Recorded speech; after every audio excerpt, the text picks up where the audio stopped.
내 백성을 보내라고 말씀하신 것은 예수를 믿어라고 말씀하신 것과 비슷합니다.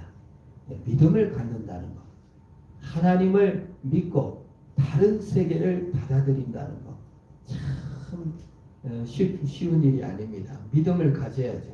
다른 세계 하나님이 계시구나. 다른 세계 하나님이 다스리고 있구나. 내가 다스리고 내가 주인이 아니라 하나님이 주인이고 하나님이 왕이시며 하나님이 계시다. 그걸 딱 믿는다는 것이 참 어렵다는 것을 보게 됩니다. 그래서 6번 재앙에도 불구하고 안 믿는 거예요. 우리도 마찬가지예요. 예수 믿으라고 하면 안 믿어요. 믿음으로 받아들이지 않아요.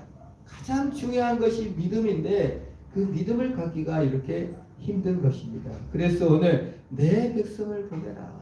오늘 13절이죠. 보내라. 그러면 그들이 나를 섬길 것이다. 하나님을 믿어라. 그래야 된다. 근데 안 믿는 거예요. 아무리 해도 안 믿는 거예요. 믿음이라는 것은 뭡니까? 새로운 세계를 받아들이는 것인 줄 믿습니다. 아이가요, 태어나면 가장 중요한 것이 새로운 세계를 받아들이는 거예요. 아이가 만약에 응애 태어났는데 새로운 세계를 안 받아들이면 어떻게 돼요? 죽는 거지. 부적응으로 너무 힘든 거예요. 아토피 생기는 원리도 그거예요.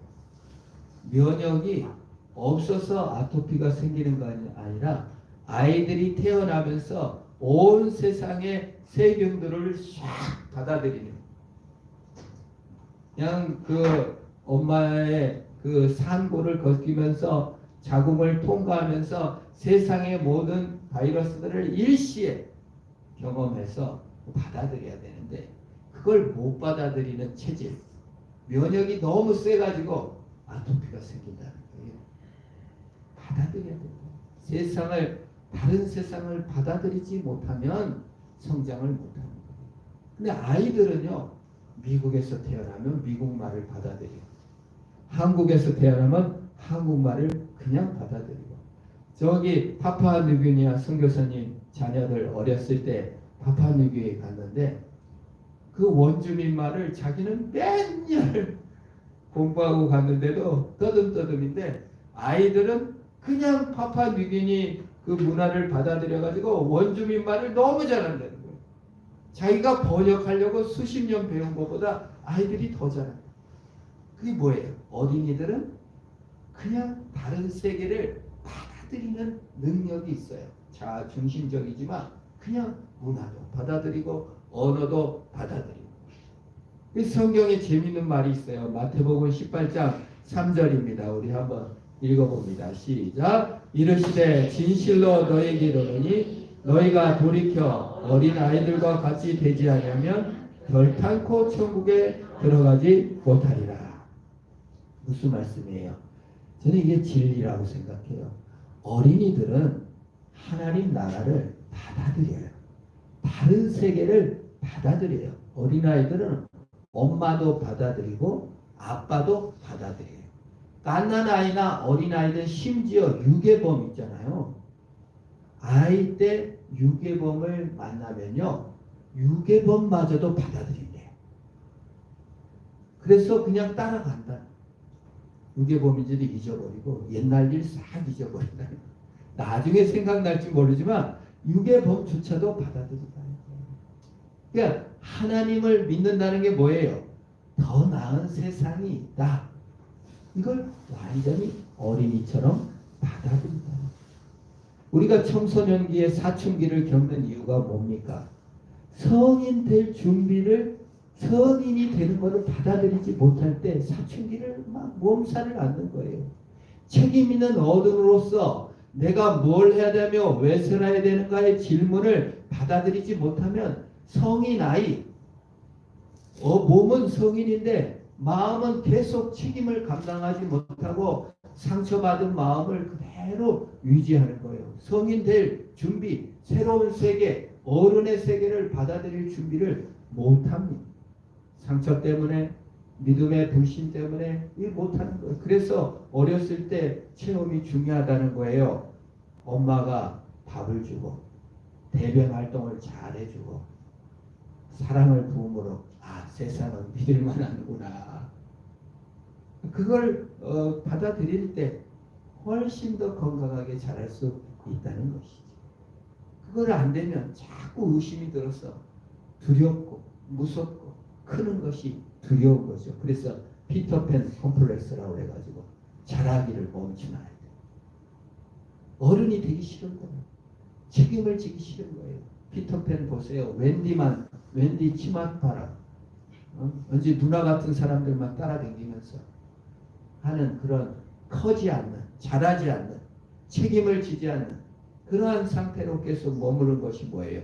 다른 세계를 받아들이지 못하는 믿음 없는 증거다라고 사람들은 말하면서 성인 아이를 치유하여 마음속에 울고 있는 아이를 달래주셔야 합니다 라고 말하지 않습니까?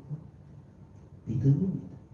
다른 세계를 받아들이는 믿음, 성인의 세계를 받아들이는 믿음. 마지막에 믿음의 뭡니까? 여호와 하나님이 아는 것, 죽음이죠. 죽음 이후에 새로운 세계를 받아들이고 그거를 넘어가는 것, 그것이 온전한 성숙이요 기쁨입니다. 세상 문화에 꽉 젖들어서 내 조건과 내 행복을 쥐고 이걸 살는 것을 내려놓지 못하면 천국에 못 가요. 더 성숙하지 못해요. 더 영광스럽지 못하는 거예요. 자아중심적 세계를 깨고 내가 이루어야 행복한 것이 아니라 하나님이 하신 일을 받아들이는 믿음. 여러분, 천국은 내가 조건이 되어 가지 못합니다. 내 행위, 내 조건, 내 공로, 내 업적, 내 성공, 그걸로 못 가요. 예수님이 하신 일, 예수님이 십자가에 죽으시고 부활하신 일, 예수님이 내 할 일을 다 이루어서 천국에 가는 거예요. 이걸 받아들이는 세계 제일 어려워요. 자기 중심적 사고를 내려놔야 천국을 가요. 내가 한 일로 가는 게 아니라 예수님이 내 할 일을 다 이루어버렸어요. 그래 천국을 가는 거예요. 그 세계를 받아들이는 거예요. 그건 죽음 이후의 세계입니다. 죽는다는 거예요. 내 조건이 다 사라진다는 거예요. 내 육체가 사라진다는 거예요. 내 한 일이 다 사라진다는 거예요. 그걸 받아들여야 돼요. 못 받아들이면 어떻게 해요? 아토피가 어린이가 생기듯이 면역 체계가 깨어지듯이 성인 아이가 되지 못한 성인이 되지 못하듯이 그냥 몸살을 겪고 죽음을 준비하지 못하는 것입니다. 죽음을 준비해야 됩니다. 다 주님 하신 일을 받아들이는 마음을 가져야 하는 거예요. 그래서 로마서 2장 5절에서 왜 우리가 영원한 천국에 가지 못하나? 왜 그러나 자아가 깨지지 않았어? 왜 믿지 못하나? 고집 때문에 그걸 말하는 겁니다. 우리 같이 한번 읽습니다. 시작. 다만 내 고집과 회개치 아니하는 마음을 따라 진노의 날 곧 하나님의 의로운 심판이 나타나는 그날에 임할 진노를 내게 쌓는도다. 바로가 진노를 계속 쌓아요. 왜요? 내려놓지 못해요. 내 조건을 내려놓지 못해요. 내 행위를 내려놓지 못해요. 내 우월감을 내려놓지 못해요. 이거 이스라엘 내 건데, 이집트 내 건데, 내가 왕인데 내 계급을 내려놓지 못해요. 세상의 문화를 내려놓지 못해요. 하늘 영광, 예수 그리스도께서 하신 일, 하나님께서 하신 일, 그거를 받아들이지 못해요. 내 정체성을 내 조건에서 찾기 때문에, 내가 한 일에서 찾기 때문에 그 우월감을 절대 못 내려놓는 거예요. 내 한 일에서 구원을 찾아요. 주님이 하신 일에 구원을 찾지 못하는 것이 이게 참 병고요 고집인 것입니다. 생각보다 무서워요. 고집과 분노, 우월감이 없는 사람이 없어요. 내가 더 높아. 이게 억압이에요. 부모의 약점이 뭐예요? 내가 더 높아. 그래서 자녀를 억압하기가 쉬워요. 내 경험이 우월해. 내 조건과 내 행위가 공로가 돼서 자녀를 억압하면 안 됩니다. 교회에서 또 그러기가 쉬워요. 신앙생활 오래 하면 남을 억압하기가 쉬워요. 게으른 사람을 용납하기가 쉽지 않습니다. 고집은요, 억압으로 나타나고, 고집은 게으름으로 나타나고, 고집은 아무것도 안 하려고 하는 마음에서 나타나는 거예요. 자포자기도 고집이에요, 사실은. 다른 세계를 받아들이지 못하는 믿음 없는 영고인 것입니다. 내가 한 일로 구원을 얻으려 하니 자포자기 해버리는 것이고, 내가 한 일로 구원을 얻으려 하니 게을러져 버리는 것이고, 내가 한 일로 구원을 얻으려 하니 우월감에 빠져 남을 억압하는 거예요. 그래서 예수님께서는요, 다 이루었다. 율법의 완성은 내가 다 이루었다고 말씀하는 것입니다. 그래서 마태복음 5장 18절에 나오는 이 말씀은 예수님이 다 이룬 거예요. 같이 한번 읽어볼까요? 시작. 진실로 너에게 이르노니 천지가 없어지기 전에 율법의 1.1획도 결코 없어지지 아니하고 다 이루리라. 뭐 이게 심판의 내용이나 또는 진노의 말씀이 이룬다는 말씀도 되겠지만, 예수님께서 오셔서 예수님 하신 일로 완전한 천국을 이루시겠다는 약속을 성취하겠다는 거예요. 주님이 그걸 반드시 성취하겠다는 거예요. 너의 한 일, 인간의 조건, 인간의 완성, 그것이 좀 부족해도 내가 반드시 이루고 마는 것이다. 그래서 예수님의 마지막 말씀이 다 이루었답니다. 요한복음 19장 30절입니다. 우리 예수님이 마지막 말씀을 같이 읽어봅니다. 시작. 예수께서 신 포도주를 받으신 후에 이르시되 다 이루었다 하시고 머리를 숙이니 영원히 떠나가십니다. 모든 행위, 모든 해야 할 일, 모든 조건을 다 누가 이루셨어요? 예수님께서 이루셨어요. 우리 과거에 제가 섬기던 안만수 목사님이 열심히 해서 특심하신 목사님이에요. 건강하시고 새벽 3시부터 해가지고 밤 12시까지 서울이 얼마나 넓습니까? 막 저랑 신방 다닐 때 4시부터 새벽 4시부터 다녀가지고 열 몇 군데를 안양 서울 수십 많이 다녔어요. 그래서 막 눈이 충혈되고 이러시다가 하루는 목사님이 나오셔가지고 그러는 거예요. 내가 왜 이렇게 피곤하게 사나? 요한복음을 보시고 다 예수님이 이루셨는데 내가 이루려고 너무 눈 다 터지고 좀 자유해야 되겠다 이런 말씀을 하시면서 좀 여유를 찾으신 것을 봤습니다. 우리 사람이라는 게 그래요. 우리는 열심히 해야 되고 하나님이 주신 사명을 감당해야 되겠지만 믿음이라는 세계는 무엇입니까? 내가 다 할 수가 없는 거예요. 내 조건이 아무리 애를 쓰고 해도 안 될 때가 있어요. 주님의 이루심 앞에, 주님이 조정하심 앞에 내어 맡길 수 있는 것이 믿음입니다. 이 땅 일도 마찬가지예요. 내가 아무리 애써도 안 될 때는 안 돼요. 내가 아무리 수고해도 안 될 때는 안 돼요. 주님께 맡기는 거예요. 내 인간적 한계가 있고 상황적 한계가 있습니다. 그걸 주님께 맡기는 것. 그게 믿음이에요. 다른 세계죠. 죽음을 어떻게 막습니까? 성인이 되는 걸 어떻게 막습니까? 태어난 세계를 어떻게 안 받아들이냐고요. 내가 파푸아뉴기니에서 태어나려고 납니까?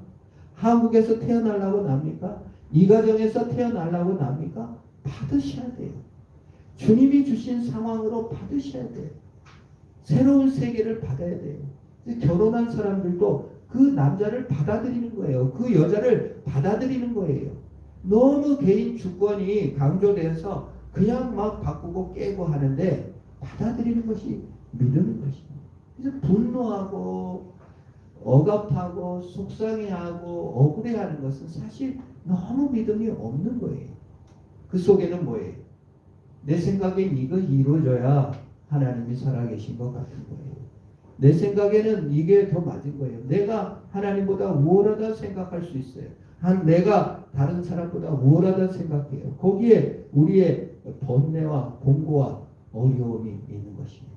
내 안에 바로를 내려놓고 새로운 믿음, 주님의 세계를 받아들이는 역사가 있어야 하는 것입니다.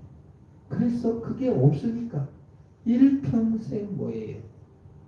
때로는 환난과 공고를 통하여 어려움을 통하여 내 믿음 없음을 보여주사 나를 깨뜨리는 거예요. 지금도 화난 날이 있습니다.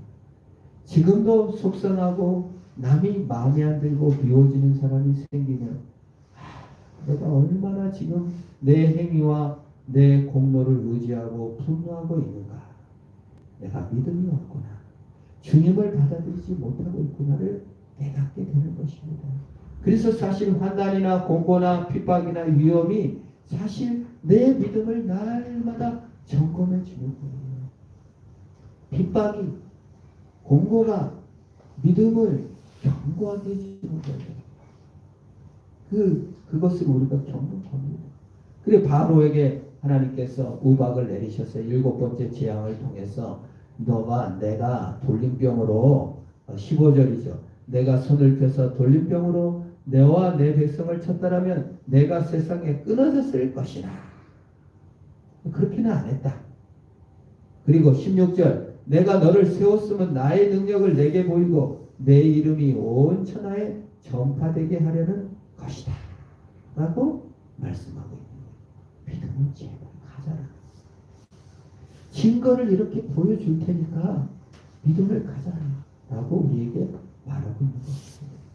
오늘날도 하나님이 믿음을 갖기 위해서 꼭 꿈에 나타나야 되고 막 기적을 보여줘야 되고 이래야 하나님을 믿는 것이 아니라 하나님을 아는 믿음 뭐예요? 일반 계시와 특별 계시를 통해서 하나님을 아는 거예요.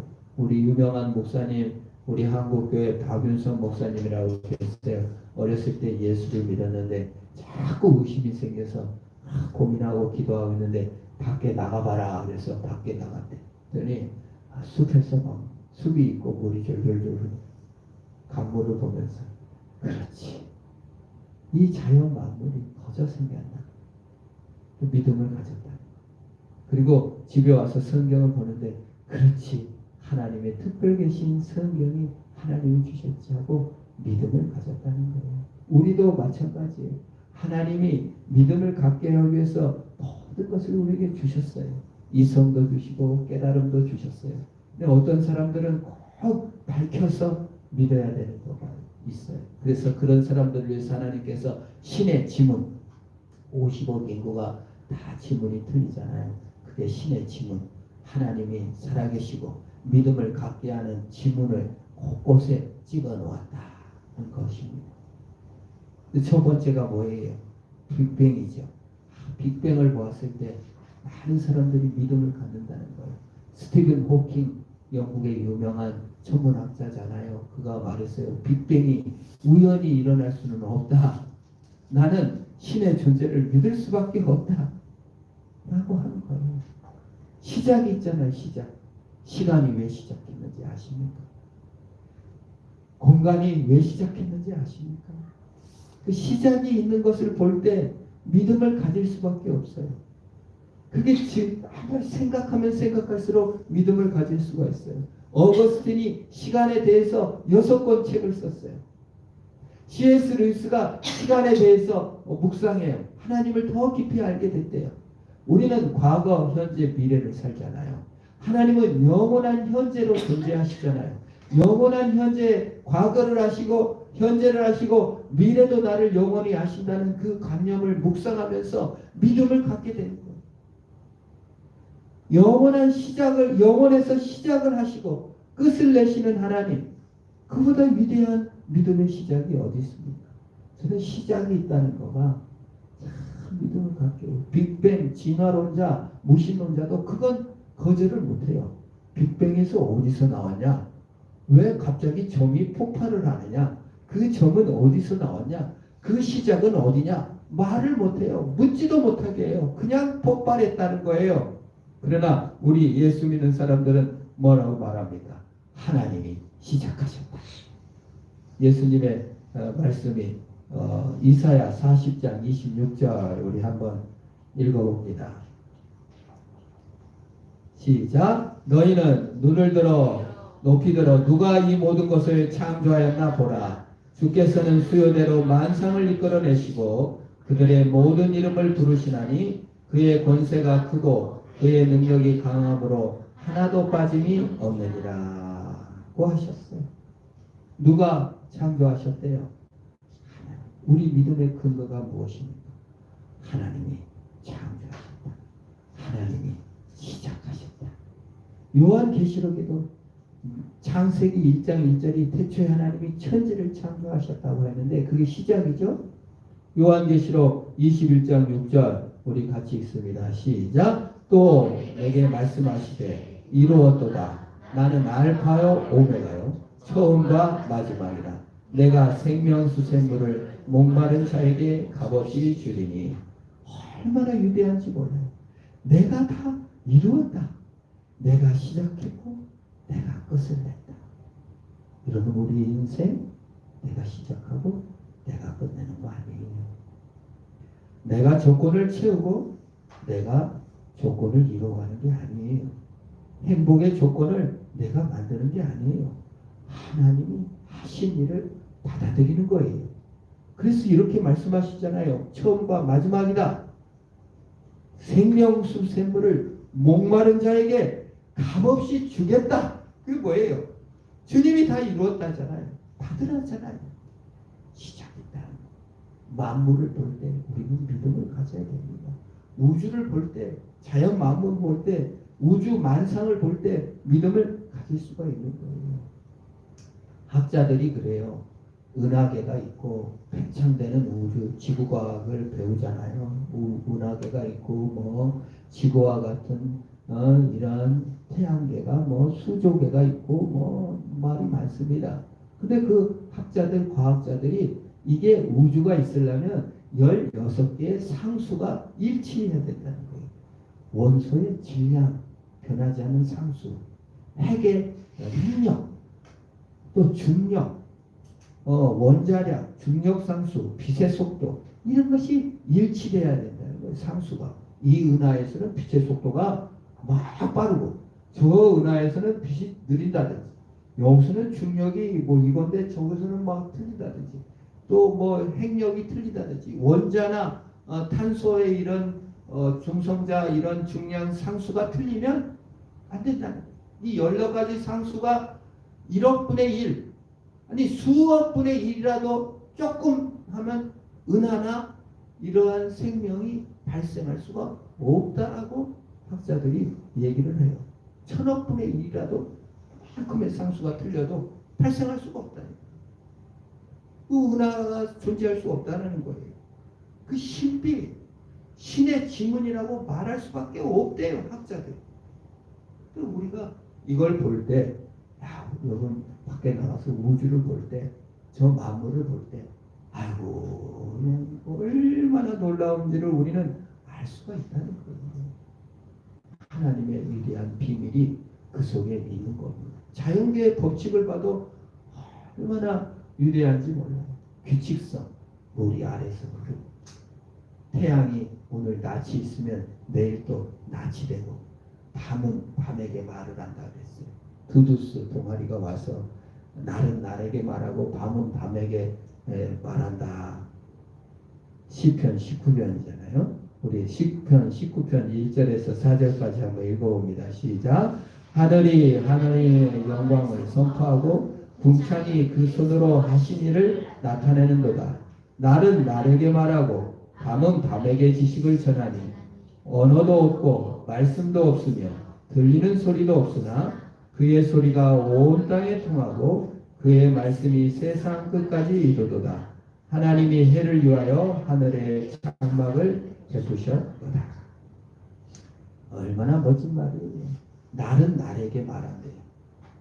어떻게 날이 날에게 말해요? 밤이 어떻게 밤에게 말해요? 그건 뭐예요? 자연의 법칙성. 낮이 그 다음에 또 낮이 올 것이다.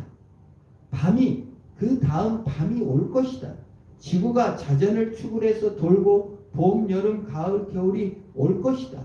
이것이 자연 법칙이 어떻게 그렇게 신묘한지 그 속에서 소리를 듣고 하나님의 말씀도 없지만 위대하시다.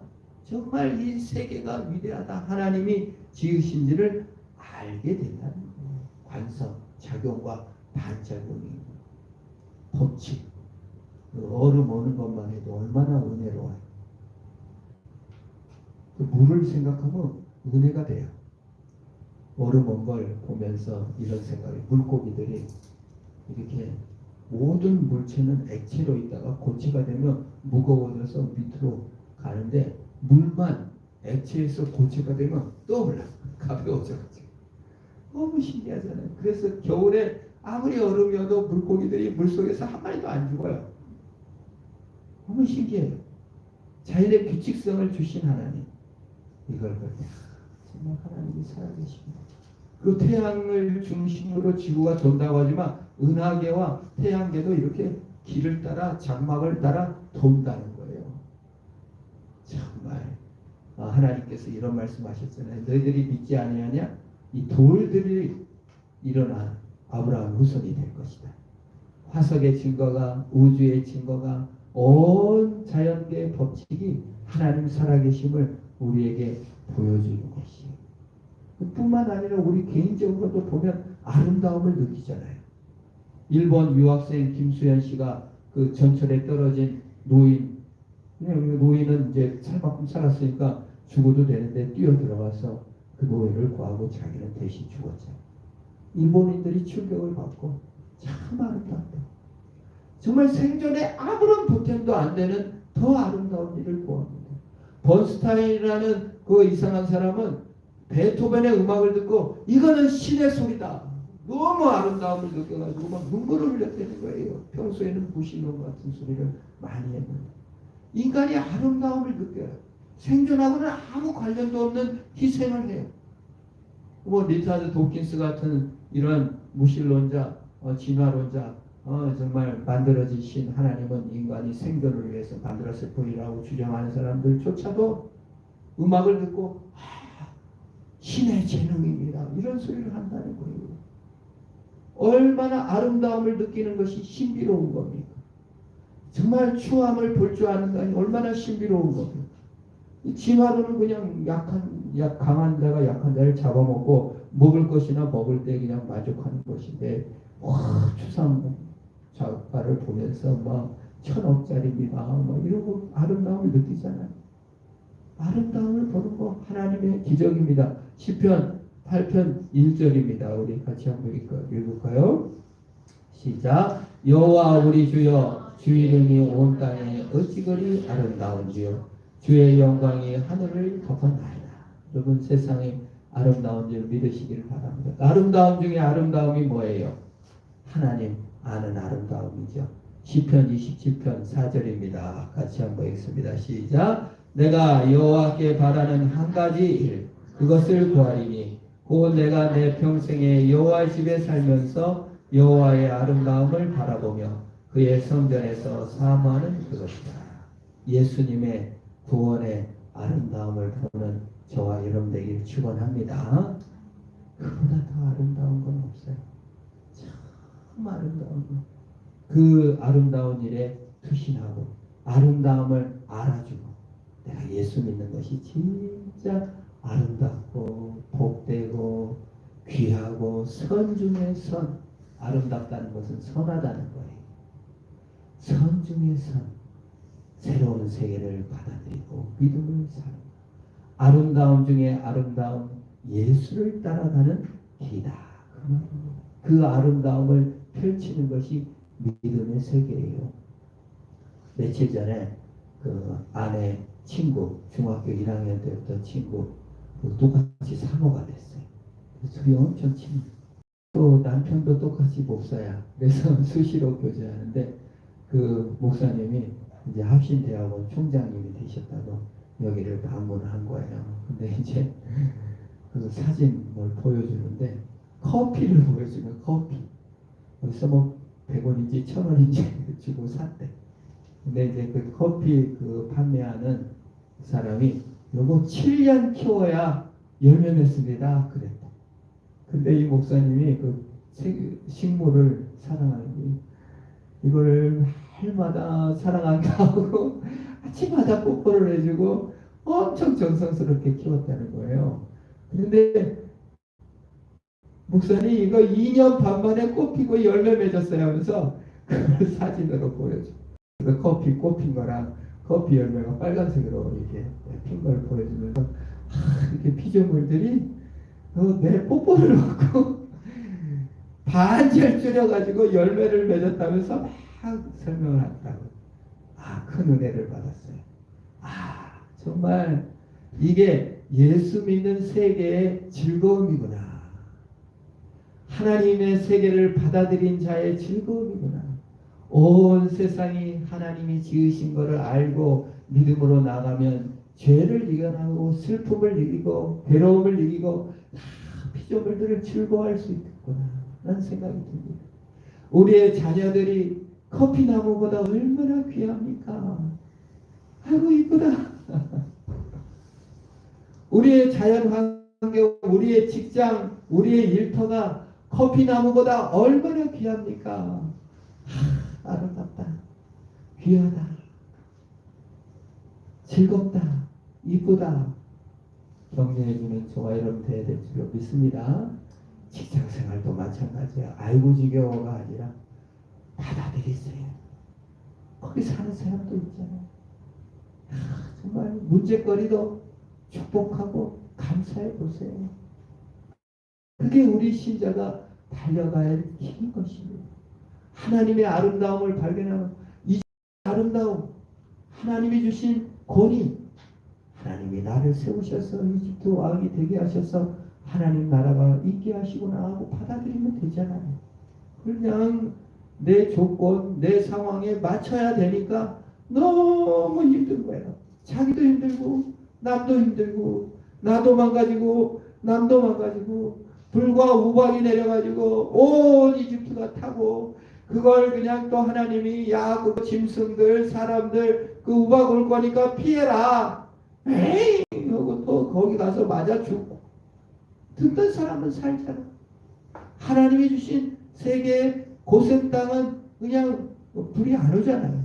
로마서 8장 18절에서 21절까지 하나님의 아들들이 오는 것을 엄청 기다린다 그랬어요. 우리 같이 말씀을 한번 읽습니다. 19절 로마서 8장 19절입니다. 시작. 피조물이 고대하는 바는 하나님의 아들들이 나타나는 것이니 피조물이 허무한데 굴복하는 것은 자기 뜻이 아니요 오직 굴복하게 하시는 이로 말미암으니라. 그 바라는 것은 피조물도 썩어짐의 종로를 타는 데서 해방되어 하나님의 자녀의 영광의 자유에 이르는 것이라.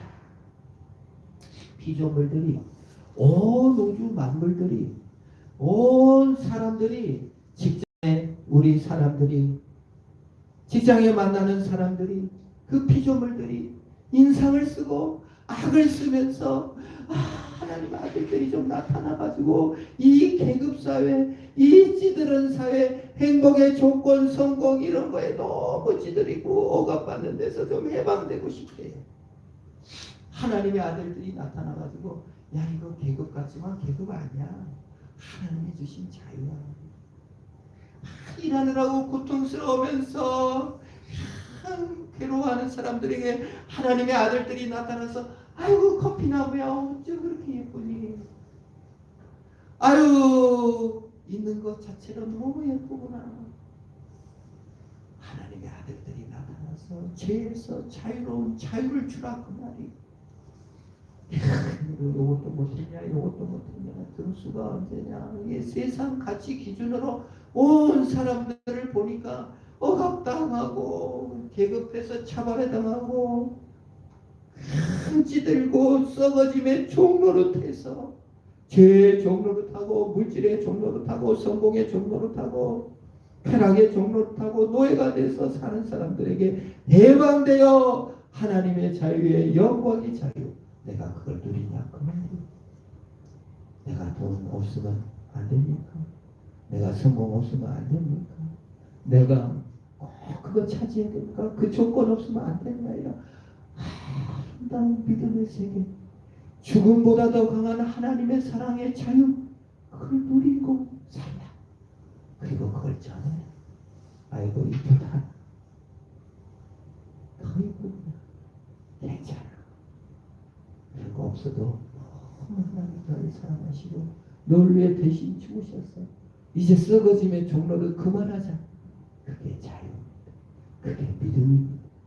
아이의 자유가 자람에 있고, 청소년의 자유가 성에 있고, 성인의 자유가 죽음 이후에 영원한 천국에 있듯이 신자의 자유를 누려 피조물들에게 자유를 주는, 정말 참 믿음을 받는 저런 되길 주의 이름으로 축원합니다. 기도하겠습니다. 하나님 아버지 감사합니다. 나의 고집을 내려놓고 내 중심을 내려놓고 영원한 하나님 나라를 받아들여 믿음으로 승리케 하여 주옵소서. 예수님의